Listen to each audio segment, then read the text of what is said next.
Job, chapitre 20. Tsophar de Naama prit la parole et dit: Mes pensées me forcent à répondre, je bouillonne d'impatience. J'ai entendu des reproches que je considère comme un affront. Mon intelligence inspirera ma réplique.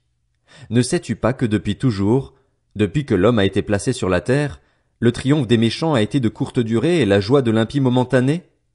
Même s'il s'élevait jusqu'au ciel et si sa tête touchait les nuages, il disparaîtra définitivement comme ses excréments et ceux qui le voyaient diront: Où est-il? Il s'envolera comme un rêve et on ne le trouvera plus. Il disparaîtra comme une vision nocturne. L'œil qui le regardait ne le regardera plus, l'endroit qu'il habitait ne l'apercevra plus. Ses fils devront solliciter la pitié des pauvres, et ses mains restitueront ce qu'il a acquis par la force. La vigueur de la jeunesse qui remplissait ses membres se couchera avec lui dans la poussière. Le mal était doux à sa bouche, il le cachait sous sa langue, il le savourait sans l'abandonner, il le retenait au milieu de son palais, mais sa nourriture se transformera dans ses intestins, elle deviendra à l'intérieur de lui un venin de vipère. Il a englouti des richesses, il les vomira. Dieu les chassera de son ventre. Il a sucé du venin de vipère, la langue du cobra le tuera. Qu'il ne fixe plus les regards sur les ruisseaux, sur les rivières, sur les torrents de miel et de lait caillé. Il rendra ce qu'il a péniblement acquis et n'en profitera plus, il restituera toute la fortune de son commerce et n'en jouira plus. En effet, il a opprimé et abandonné les pauvres, il s'est approprié des maisons au lieu d'en construire. Son appétit n'a pas connu de limite. Dans son avidité, il ne laissait rien échapper, rien n'était soustrait à sa voracité. C'est pourquoi son bien-être ne durera pas. Au milieu de l'abondance, il sera dans la détresse, les coups de tous les malheureux s'abattront sur lui. Pour lui remplir le ventre, Dieu enverra sur lui sa colère ardente, il la fera pleuvoir sur lui et l'en rassasiera. S'il échappe à l'amertume de fer, l'arc de bronze le transpercera. S'il arrache de son dos une flèche, ou une lame étincelante de son ventre, il sera en proie aux terreurs de la mort. Toutes les calamités sont réservées à ses trésors. Il sera brûlé par un feu que personne n'attise et qui dévorera ce qui restera dans sa tente. Le ciel dévoilera sa faute et la terre se dressera contre lui. Les biens amassés dans sa maison seront balayés, ils seront emportés le jour de la colère de Dieu. Telle est la part que Dieu réserve aux méchants, tel est l'héritage que Dieu lui destine. Job, chapitre 21. Job prit la parole et dit: Écoutez attentivement mon propos, donnez-moi seulement cette consolation. Permettez-moi de parler et, quand j'aurai parlé, tu pourras te moquer. Est-ce contre un homme que ma plainte est dirigée? Et pourquoi mon esprit ne serait-il pas à bout de patience? Tournez-vous vers moi, soyez stupéfaits, puis mettez la main sur votre bouche. Quand je pense à cela, je suis terrifié et un tremblement s'empare de mon corps. Pourquoi les méchants vivent-ils? Pourquoi les voit-on vieillir et même développer leur force? Ils voient leur descendance s'affermir à leur côté, leurs rejetons prospèrent sur leurs yeux. Dans leur maison règne la paix, sans aucune peur. Le bâton de Dieu ne vient pas les frapper. Leurs taureaux transmettent leur sperme à coup sûr, leurs vaches mettent bas et n'avortent pas. Ils laissent courir leurs enfants comme des brebis, et leurs jeunes garçons peuvent gambader librement. Ils chantent au son du tambourin et de la harpe, ils se réjouissent au son des instruments à vent. Ils finissent leur jour dans le bonheur et ils descendent en un instant au séjour des morts. Pourtant, ils disaient à Dieu: Éloigne-toi de nous, nous ne désirons pas connaître tes voies. Qu'est donc le Tout-Puissant pour que nous le servions? Que gagnerons-nous à lui adresser nos prières? Certes, leur bonheur ne dépend pas d'eux-mêmes. Ainsi, les projets des méchants sont bien loin de moi.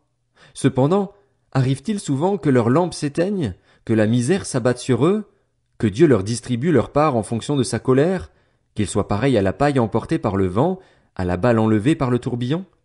Est-ce au fils du méchant que Dieu réserve le malheur? C'est le méchant lui-même que Dieu devrait punir, pour qu'il le reconnaisse. C'est lui qui devrait contempler sa propre ruine, c'est lui qui devrait être touché par la fureur du Tout-Puissant. En effet, que lui importe ce que deviendra sa famille, quand le nombre de mois qui lui reste à vivre est abrégé? Est-ce à Dieu qu'on enseignera la connaissance? C'est lui qui gouverne les êtres célestes. L'un meurt au milieu du bien-être, dans une tranquillité totale et dans l'insouciance, alors que ses récipients sont remplis de lait et ses os pleins de moelle, l'autre meurt dans l'amertume, sans avoir goûté au bonheur. Tous les deux se couchent dans la poussière et ce sont les vers qui les recouvrent.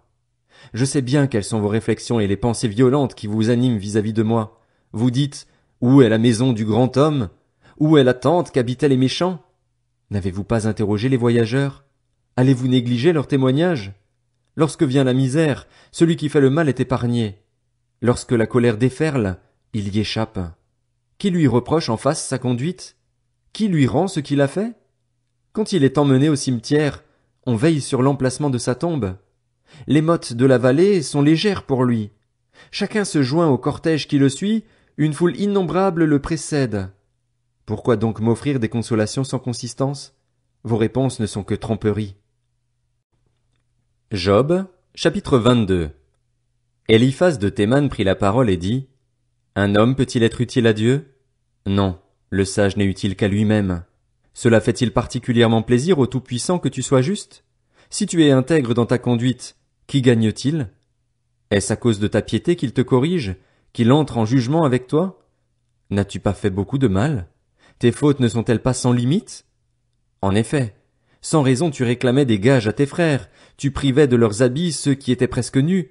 Tu ne donnais pas d'eau à l'homme épuisé, tu refusais du pain à l'homme affamé. La terre appartenait au plus fort et c'était le favoritisme qui permettait de s'y installer. Tu renvoyais les veuves les mains vides, les bras des orphelins étaient brisés. Voilà pourquoi tu es entouré de pièges et la terreur s'est tout à coup emparée de toi. Ne vois-tu donc pas ces ténèbres, ce débordement d'eau qui te recouvre? Dieu n'est-il pas aussi élevé que le ciel? Regarde les plus éloignées des étoiles, comme elles sont hautes. Et tu dis, qu'est-ce que Dieu sait? Peut-il juger à travers l'obscurité? Les nuages l'enveloppent et il ne voit rien quand il parcourt la voûte céleste. Voudrais-tu prendre l'ancienne route, celle qu'ont suivie les hommes adonnés au mal? Ils ont été emportés plus tôt que la normale, un fleuve a balayé leurs fondations. Ils disaient à Dieu, éloigne-toi de nous. En effet, que pourrait faire pour eux le Tout-Puissant? Pourtant, lui, il avait rempli de bien leur maison. Combien les projets des méchants sont loin de moi. Les justes le verront et se réjouiront, et l'innocent se moquera d'eux. Voilà nos adversaires qui disparaissent. Voilà leurs richesses dévorées par le feu. Réconcilie-toi avec Dieu, sois en paix avec lui. C'est ainsi que tu connaîtras le bonheur. Accepte donc l'enseignement qui vient de sa bouche et mets ses paroles dans ton cœur. Tu seras restauré si tu reviens au Tout-Puissant, si tu éloignes l'injustice de ta tente. Jette l'or dans la poussière, l'or d'Ophir parmi les cailloux des torrents, et le Tout-Puissant sera ton or, ta réserve d'argent. Alors tu feras du Tout-Puissant tes délices, tu lèveras ton visage vers Dieu. Tu le prieras et il t'exaucera, et tu accompliras tes vœux. Tu prendras une décision et tu la verras se concrétiser. La lumière brillera sur tes chemins. Quand viendra l'abaissement, tu diras, debout. Dieu sauvera celui qui est humble. Il délivrera même le coupable, qui devra sa délivrance à la pureté de tes mains.